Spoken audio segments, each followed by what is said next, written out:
당권 레이스가 지금 본격적으로 시작되는 시점에 전한길 강사가 입당을 했습니다. 예. 보수를 재건해야 하는 국민의힘 걱정하는 얘기가 좀 많이 들리는데 예, 정상원 변호사께서는 어떻게 보세요?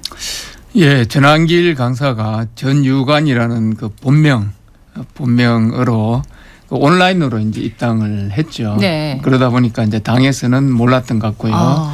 송원석 원내대표도 뭐 처음에는 뭐 한 사람 가지고 뭐 이렇게 호들갑이냐 뭐 이런 식으로 SNS에 올렸다가 그에 한번 당헌 당규에 위배되는 그런 말이나 행동이 없었는지 네. 확인해 보겠다.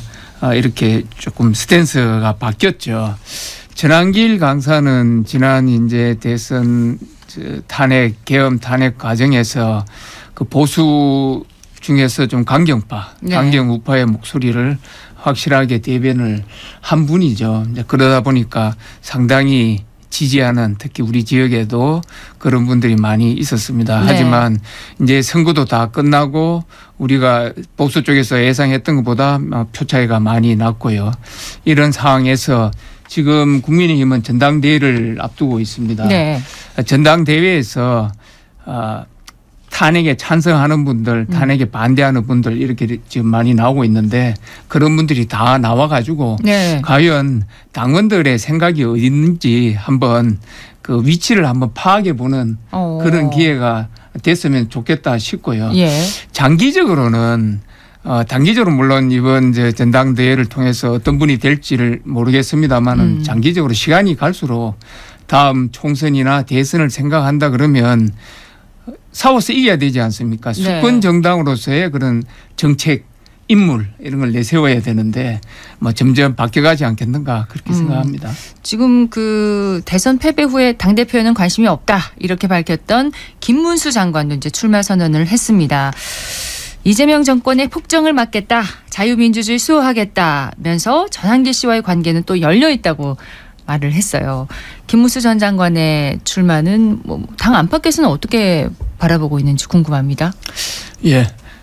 대선 직후에 본인은 막 그럴 일 없다 예. 이렇게 이야기를 했습니다마는 아마 출마할 가능성이 많다고 그런 예상들이 많았죠.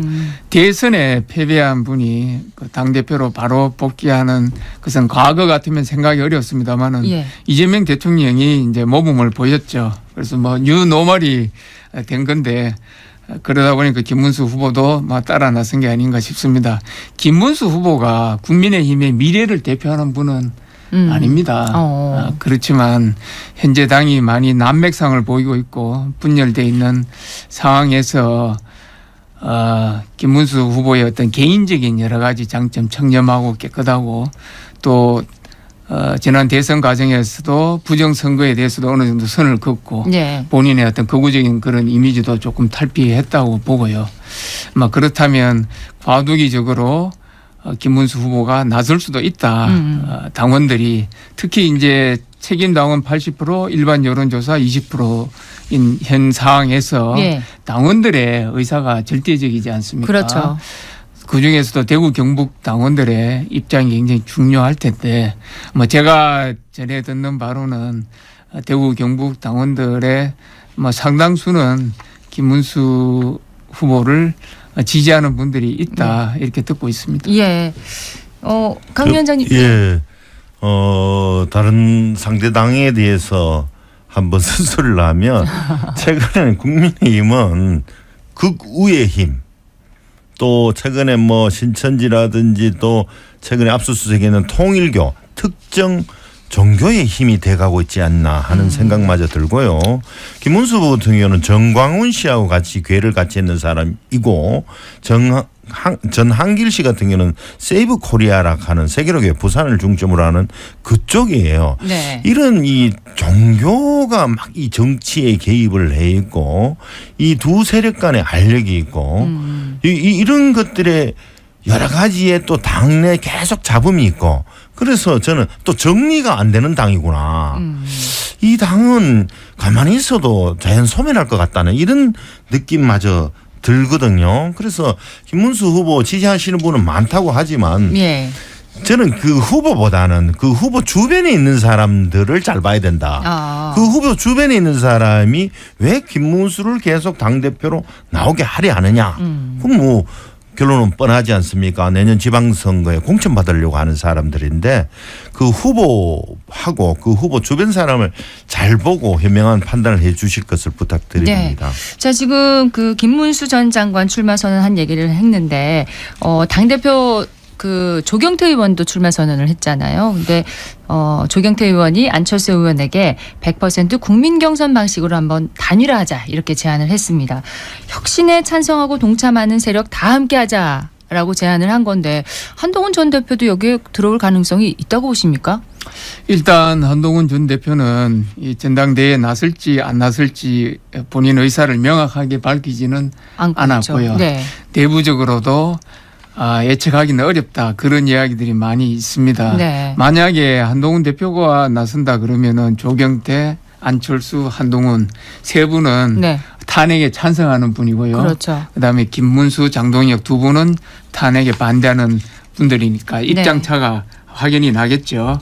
이 선거라는 게 그렇지만 선거를 통해서 유권자들의 의사가 결집이 되는 그런 과정이 아니겠습니까? 네. 그래서 이번 선거를 통해서 여러 가지 많은 견해들이 서로 또 충돌하고 부딪히면서 당의 진로를 모색해 나가면 되지 않을까 싶고요. 당이 분열의 과정을 거쳐서 다시 해체 모여가 되든 아니면은 현재 상태를 큰 틀에서 유지하면서 나갈지 그것이 이번 선거를 통해서 어느 정도 가늠이 되지 않을까 이렇게 생각을 합니다. 예, 한동훈 대표가 정말 고민이 많을 겁니다. 출마를 하자니 원내대표이자 비대위원장인 송원석 의원이 회방을 놓을 것이다라는 이런 우려를 할 거예요. 네. 사실 그 친윤계지 않습니까? 영남 중진들이 밀고 있는 분이라서 이 당을 바로 세우겠다라고 생각하니까 이제 계속 뭐 송원석 의원은 한동훈 전 대표가 극우 프레임을 씌우고 있다 이러니까 한동훈 대표는 극우 프레임이 아니고 극우다 이렇게 이야기를 하고 있습니다. 네. 그리고 조경태 의원 같은 경우 육선이지만 민주당 출신이에요. 그래서 저는 한동훈 대표가 나오면 이분은 페이스메이커 정도 하지 않을까 이런 생각을 갖고 있고 안철수 의원은 자기 고집이 세니까 고할 거고요. 장동혁 의원 이분 또 행태를 보면 참 야 보통 사람의 행태는 아니에요. 이분 정확히 말하면 재선이 아니고 1.5선이거든요. 1.5선인데 한동훈 측에 붙어가지고 최고위원까지 했다가 최근에는 김문수 총괄선대 본부장을 하면서 또 김문수도 나온다 하는데 이제 그 장동혁 의원도 나온다 하고 참 이렇게 이야기 여러 말이 있습니다. 한동훈 전 대표 같은 경우 이번에 안 나오면 영원히 못 나올지 모른다 이런 판단이에요. 자, 당권 경쟁 본격화되면서 이제 그 국민의힘 혁신위 자리가 참 더 좁아진 것 아닌가 이런 지적이 많이 나오는데 마지막으로 한 말씀만 해 주십시오. 혁신위의 운명 앞으로 어떻게 보십니까?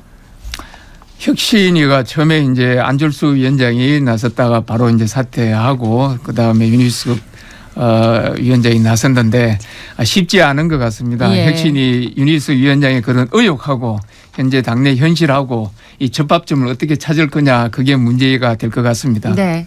윤희숙 혁신위원장이 다구리라는 말을 썼어요. 네. 다구리라는 말은 사람들이 때로 몰려들어서 두들겨 맞았단 말이거든요. 그래서 전혀 본인의 안이 먹혀들지 않는다는 말을 우회적으로 했는 건데 금방 말씀드린 극우의 힘, 특정 종교의 힘, 정리 안 되는 당의 상태는 제법 오래 갈 듯합니다. 예.